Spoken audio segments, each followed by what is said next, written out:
Hello all, welcome to the program Know Your Government by Ekam IAS, an initiative where a government scheme is picked upon, elaborated and is followed by a question which is in line with the UPSC pattern.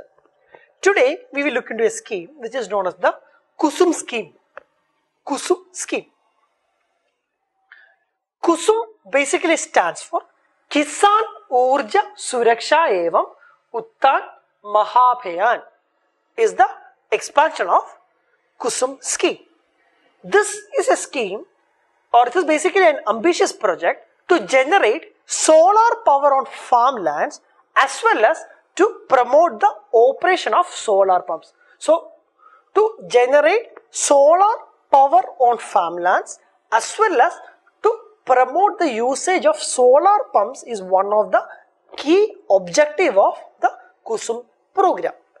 Now, this is aimed to incentivize farmers for using solar water pumps.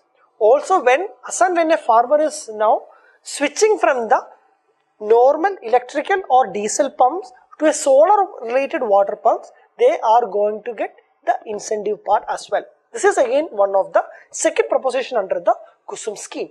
This is a program which is implemented by the Ministry of New and Renewable Energy. Ministry of New and Renewable Energy. In fact, the scheme was proposed in the 2018 budget, but subsequently because of the financial crunch, this scheme is so far not implemented or so far not rolled out. But as and when the financial part has been sorted out, this scheme is going to play a pivotal or a vital role in terms of generating alternative incomes for the farmers as well.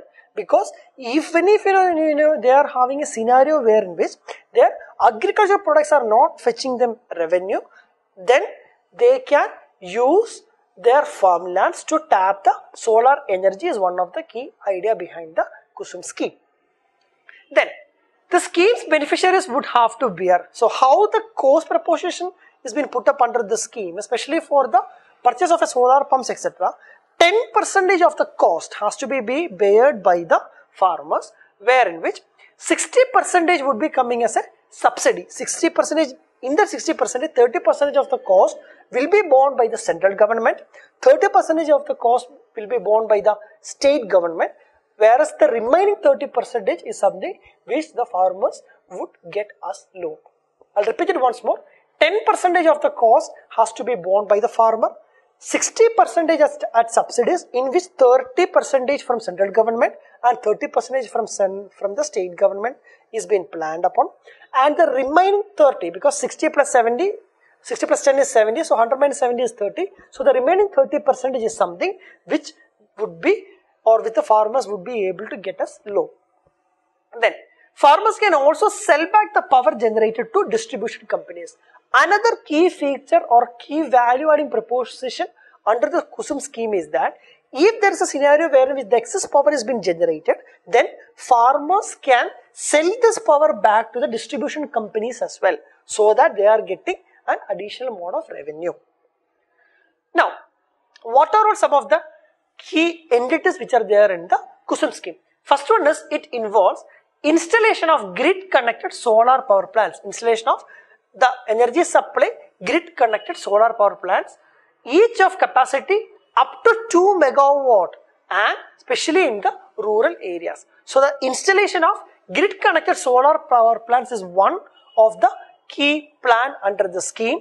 Second one is if there is a scenario where in which you cannot have grid connected pumps, in those areas coming up with installation of standalone off-grid solar water pumps. Standalone off-grid solar water pumps is the second objective under the Kusum scheme.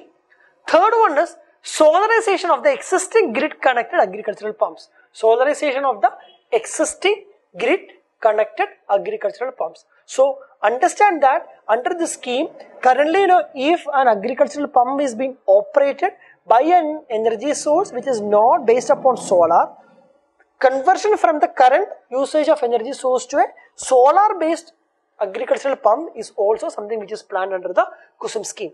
Now, also this is planning to sell surplus of the solar power generated to the distribution companies to generate an extra income for the farmers, as we have already discussed, as well as solarization of tube wells and lift irrigation projects of the government sector. So, the nutshell is using the solar energy so that the farmers are getting much benefit is one of the key objective of the Kusum scheme. So, it is playing a role in all facets, like in terms of establishing grid connected solar power plants, one. Second thing is off-grid standalone systems. Third one is if there is a current system which has been currently using the energy source other than the solar pumps, that to be converted into the solar mode. And last one is regarding the tube well as well as the lift irrigation projects has been also focused upon under the Kusum scheme. Now, the Kusum scheme under this, it will grant close to 50,000 crore government aid to encourage farmers to use the solar power. So that much massive capital is what the government is going to pump in so that the farmers are getting the benefits. Solar power production of up to 28,000 plus megawatt is envisaged, and they are planning to do it in multiple phases, and at the initial phases they are planning to start up with something which is of the range of 10,000 megawatt solar plants on land and providing 1.75 million off-grid agricultural solar pumps to farmers. So 10,000 plus megawatt energy to be generated through the solar plants is one of the first phase objective of the Kusum scheme.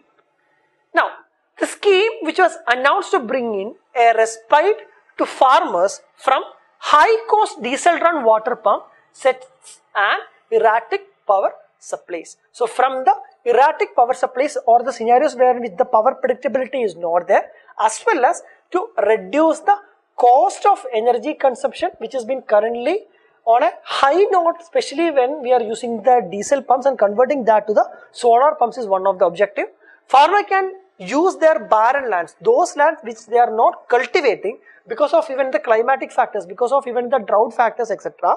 Those lands can be used for generating solar power, which would act as an alternative source of income for the farmers as well. Now, Kusum is modeled on the success of a similar program in Gujarat's Kheda district. So, in Gujarat's Kheda district, there was a similar initiative where which close to 6 farmers, and they have earned an average revenue of up to rupees 7 lakhs. How? From selling surplus power over the past 2 years. So, that was one of the key trigger factor because of which the government was thinking so that, especially in the scenario of India wherein the farmers are struggling a lot, if we can have an alternative sources of revenue as well for them, that would definitely enhance or empower their life. So that is the crux of the Kusum scheme. We will now see a question which is based upon the Kusum scheme. Kusum scheme seen in news is related to first one, tribal upliftment and empowerment in the northeastern region. No, this is not a scheme which is focusing upon the northeastern region as well as the tribal upliftment. So the first statement is wrong. Option B is outcome of trinational treaty between India, Bhutan and Nepal. This scheme currently is not something which is having its root mainly in terms of the international treaties. So the second statement is also wrong. Third one is generation of solar power on farmlands and operation of solar pumps. More or less that is something which is aligned with what we have discussed so far, and that could be the answer. But the fourth statement is strategic initiative by the government for the elimination of Kala Asar. No. So among this, the best option is and the right option is option C, generation of solar power on farmlands and operation of solar pumps. That's the crux of Kusum scheme. Thank you so much.